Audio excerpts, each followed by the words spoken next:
Equals you know that feeling when your entire future hangs in a concrete parking garage stairwell, fluorescent lights flickering like your own uncertain heartbeat?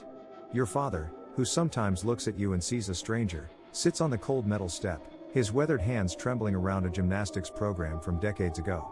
You're wearing your warm-up tracksuit, the polyester scratching against your skin, sweat already pooling at the base of your spine despite the morning chill. The state championships are in 3 hours. Your knee, surgically repaired, barely holding, throbs with a quiet warning. Your father's eyes drift between recognition and distance, like a radio signal fading in and out. Remember when you were small?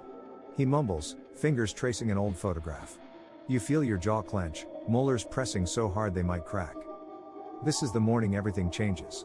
Not just the competition, but something deeper, a choice between the narrative everyone expects and the leap into something unknown. Your body is a landscape of tension, shoulders rising toward your ears, breath shallow and trapped in your chest, hands alternating between clenched fists and trembling openness. Kierkegaard would understand this moment. The leap of faith isn't about certainty, it's about choosing despite uncertainty.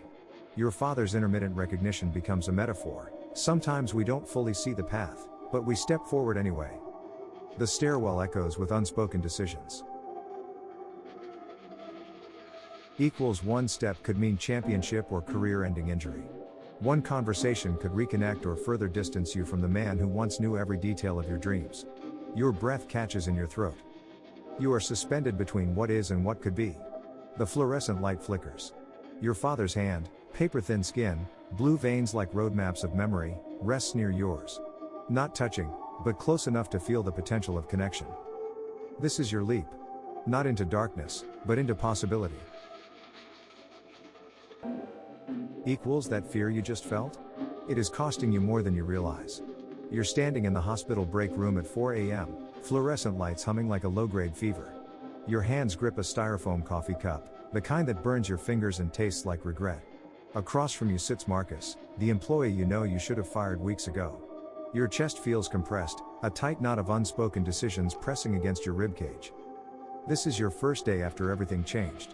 The hospital walls are the color of old bandages, and something in you knows this moment will define everything that comes next. Marcus looks tired, no, exhausted. The kind of tired that seeps into bone, that speaks of nights where sleep is just a rumor. You've been avoiding this conversation for months. Avoiding the hard truth that some relationships are past their breaking point. Kierkegaard would understand this moment. The leap of faith isn't about being fearless, it's about moving forward despite the trembling in your hands, the uncertainty that makes your throat feel like sandpaper. Every moment you delay is a small death. Every conversation you don't have is a wound that doesn't heal. Your fingers are cold. The coffee is going cold. Marcus is waiting. The cost of inaction isn't just professional, it's personal. It's the slow erosion of your integrity, the quiet compromise that happens when you choose comfort over courage. Equals your jaw clenches so tight you can feel the pressure in your temples. One conversation. That's all it will take to change everything. But courage isn't the absence of fear. It's the decision to act while the fear lives inside you. To speak the truth even when your voice might shake. To make the cut clean, to allow both of you the possibility of healing. You take a breath. The fluorescent lights buzz. Marcus looks up. This is the moment everything changes. Equals so why do we do this to ourselves? The answer lies in a fundamental misunderstanding. You're standing in the Airbnb checkout kitchen at 5:37 a.m., the pale blue light of early morning seeping through cheap blinds, your side hustle paperwork scattered across the granite countertop like fallen leaves. Your hands are trembling slightly, not from cold, but from the weight of an unresolved moment with Sarah from 3 years ago. The coffee maker gurgles. 1 cup. Black. No sugar. Punishment coffee. You remember exactly how you betrayed her trust, that pitch you stole, that credit you never shared. The silence between you has grown into a continent, vast and uncrossable. Your chest feels compressed, like someone slowly tightening a vice around your ribcage. Each breath is a negotiation with guilt. This is how patterns trap us, not in dramatic moments, but in these quiet, unattended spaces between actions. The side hustle becomes a way of proving something, to her, to yourself, but really, it's just another way of avoiding the real work. The work of facing what you did. The work of genuine repair. Kierkegaard understood this peculiar human tendency, how we construct elaborate systems of avoidance, how we create intricate narratives to escape the simple, terrifying act of accountability. Your hands shuffle papers. Rearrange. Pretend there's meaning in the movement. But meaning isn't found in motion. It's found in stillness. In admitting. In the leap of faith that says, I was wrong. Equals I see what I did. I am responsible. The coffee grows cold. Outside, the world begins to wake. And you are finally awake too. Equals now that we understand where this wisdom comes from, let us break down exactly how it works. The leap of faith isn't a blind jump, it's a calculated surrender. You're on the rooftop at 9:47 p.m., city lights blurring beneath your wedding anniversary ring. Your boss, the mentor you once worshipped, sits across from you, smaller now, diminished by your own growing understanding. The fluorescent maintenance door hums behind you, a low electrical pulse matching the tension in your chest. Your hands are cold. Not just temperature cold, but the kind of cold that comes from holding something too tightly for too long. Your career. Your dream. The narrative you've been telling yourself about success and belonging. The leap of faith requires 3 precise movements: recognition, release, and radical trust. First, you must see clearly, not the story you want, but the reality before you. Your boss isn't the visionary you imagined. The company isn't your path. Your shoulders drop a fraction, releasing years of performative ambition. Second, release. Let go of the illusion that safety exists in clinging. Your breath catches, then deepens. The city sprawls below, millions of lives, millions of leaps, happening right now. Third, trust. Not blind faith, but a deliberate choice to move forward despite uncertainty. Your fingers uncurl from the rooftop's edge. You're not falling. You're choosing. At the airport security line, you'll craft your exit strategy. Equals at the night bus, you'll redesign your trajectory.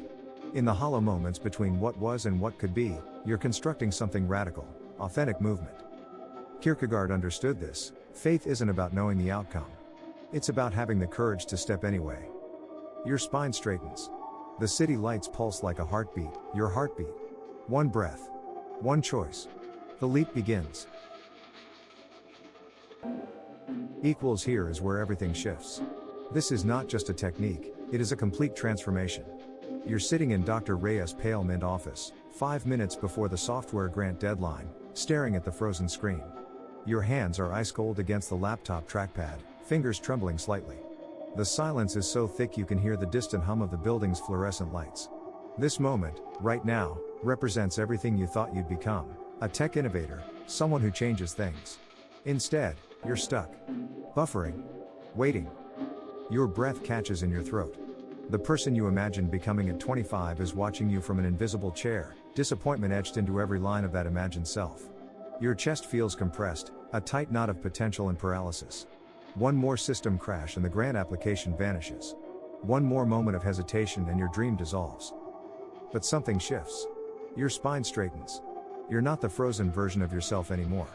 Your fingers, still shaking, become deliberate. Each keystroke is a declaration: I am choosing myself right now. The deadline isn't a wall, it's a threshold. You restart. You breathe. The screen flickers, then stabilizes.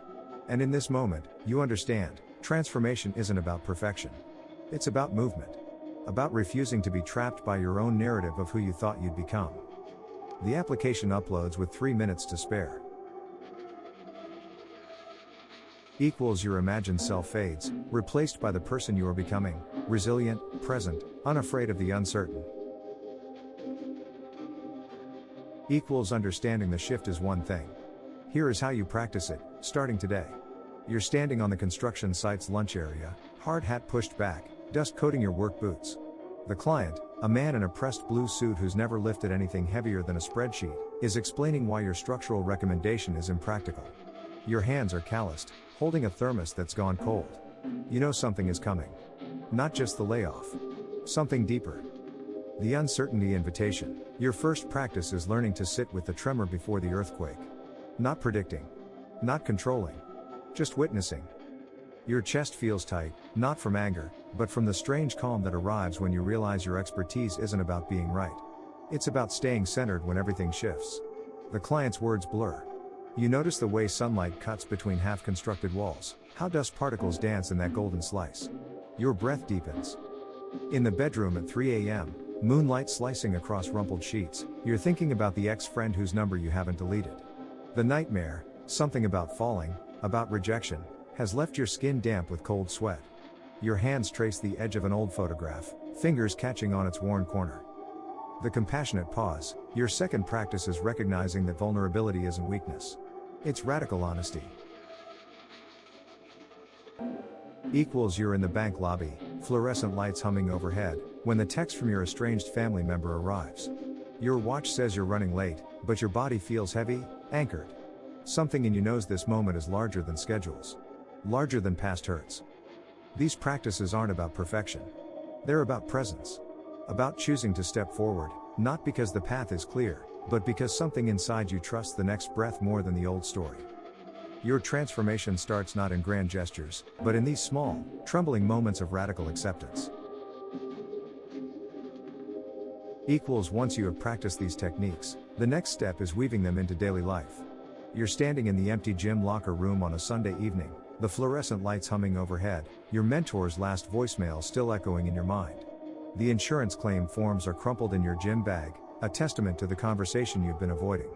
Your chest feels tight, compressed like the metal lockers surrounding you, each one holding someone else's potential. Your fingers trace the cold metal combination lock. July 23, 1945. The numbers your mentor gave you for this claim, for this moment of professional reckoning. The chlorine smell from the adjacent pool mingles with the metallic scent of your own anxiety. Your shoulders rise toward your ears, tension coiling like a spring ready to snap. You know this feeling, the Sunday evening dread that turns your stomach into a knot of unspoken disappointments. The claim represents more than paperwork. It's a mirror reflecting everything you haven't become, everything your mentor expects that feels impossibly out of reach. The locker room echoes with silence. Your breath comes shallow, catching in your throat. One decision sits before you: complete the form and admit your limitations, or fabricate something that might impress. The leap of faith isn't about being perfect. It's about being honest. Your hands stop trembling. You uncrumple the forms. Equals the fluorescent light catches the paper's edges, making them look like wings, fragile, but capable of carrying you somewhere unexpected. This is not perfection, it is direction. Equals let us bring this full circle. Remember where we started? You're standing at the City Hall permit counter, fluorescent lights casting harsh shadows across the linoleum floor. Your teenage daughter stands 3 feet away, deliberately not looking at you. The silence between you is thick with unspoken tension, your hands gripping the permit application like it's the last thread connecting you. Your chest feels tight, that familiar ache of watching someone you love pull away, knowing you can't control their journey. The clerk's mechanical voice announces the next number. 247. Your number. Your daughter's shoulders are turned slightly away, her combat boots scuffing the floor, a universe of distance in those 3 feet. This moment, right here, is your leap of faith. You realize transformation isn't about forcing connection, but about creating space. Space for her becoming. Space for your own becoming. Your jaw unclenches. Your breath deepens. You slide the permit across the counter, and for the first time in months, you don't need her approval. At the high school reunion, 3 a.m. finds you wide awake, replaying conversations in the garden of memories. Your ex-spouse's voice echoes in your mind, not with anger, but with a strange tenderness. Co-parenting has taught you something profound. Love isn't possession. It's witnessing. Your hands, calloused from gardening, trace the outline of a plant you've nurtured through multiple seasons, just like your relationship. Equals in the auto mechanic's waiting room, surrounded by holiday decorations and unresolved family history, you sit across from the sibling you haven't truly spoken to in years. The fluorescent lights buzz. A tinsel garland trembles slightly, catching artificial light. Everyone is pretending. Smiling. Performing.